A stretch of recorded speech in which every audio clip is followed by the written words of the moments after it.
The shale revolution in North America means the U.S. is destined to become a net oil exporter within 10 years, for the first time since the 1950s. The International Energy Agency said it expected that American oil production between 2010 and 2025 would grow at a rate unparalleled by any country in history, with far-reaching consequences for the U.S. and the world. The last time the U.S. exported more oil than it imported was 1953, and a ban on oil exports was lifted only in 2015. Technological developments in drilling and fracking since the turn of this century have unlocked huge reserves of gas and oil trapped in shale rock, and redrawn the energy landscape. Americans now pay less for their petrol, and the oil being pumped from states including Texas and North Dakota has increasingly diminished oil cartel OPEC's ability to control global prices.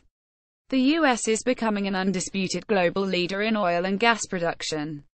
It has major implications across the energy world, said Dr. Fatih Birol, the executive director of the IEA. The Economist added that the expected rises in U.S. oil production exceeded Saudi Arabia's growth between the 1960s and 1970s, and the increase in American gas production would eclipse the Soviet Union's gas growth when it exploited Siberian fields. In a new report, the Energy Watchdog said the U.S.'s reduced oil dependency would upend the international trade order. Expansion on this scale is having wide-ranging impacts within North America, fueling major investments in petrochemicals and other energy-intensive industries. It is also reordering international trade flows and challenging incumbent suppliers and business models, the authors said. Today, global oil production is dominated by Russia, the US and OPEC members, in particular Saudi Arabia. Russia is second only to the US for gas production, followed by Iran and Qatar, which is the world leader in liquefying and exporting natural gas (LNG). However, the US is expected to overtake Qatar and become the world's biggest LNG exporter by the mid-2020s.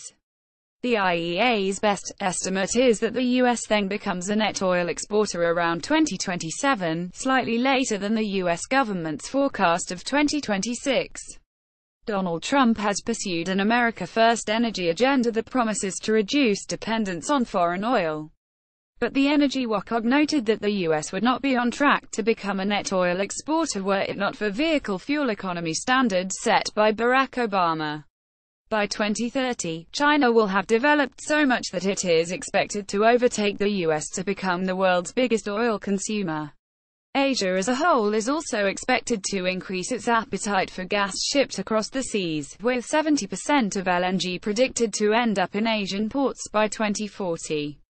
Globally, energy demand will keep climbing but more slowly than in the past, largely due to population growth and increasing affluence in poorer countries. By 2040, the IEA expects energy needs to have risen by 30%, or the equivalent of adding another China and India worth of demand. Unlike some experts and oil companies such as Shell, which believe demand for the fuel could peak as soon as the next decade, the IEA sees it slowing but not peaking even by 2040. Birol said the increasing electrification of energy is one of the big trends, and he expects the number of electric cars to grow from 2 meters today to around 300 meters by 2040. But he said big oil's days were not numbered yet. It is too early in my view to write the obituary of oil. Oil demand will still grow. Because of trucks, ships and aviation, and petrochemicals, he said. Gas is also expected to continue playing an important role in meeting new energy demand. But renewable sources are expected to take 2/3 of worldwide investment in new power stations, as they become the cheapest source of new power for many countries. Huge installations of solar power by China and India will help renewables to account for 40% of power generation globally by 2040, up from 24% now. Despite the boom in green energy, CO2 emissions from energy are expected to increase to 35.7 gigatons by 2040, far too high to avoid dangerous impacts from global warming. But Birol, speaking as nearly 200 governments meet for climate talks in Bonn, said he was still hopeful that could change.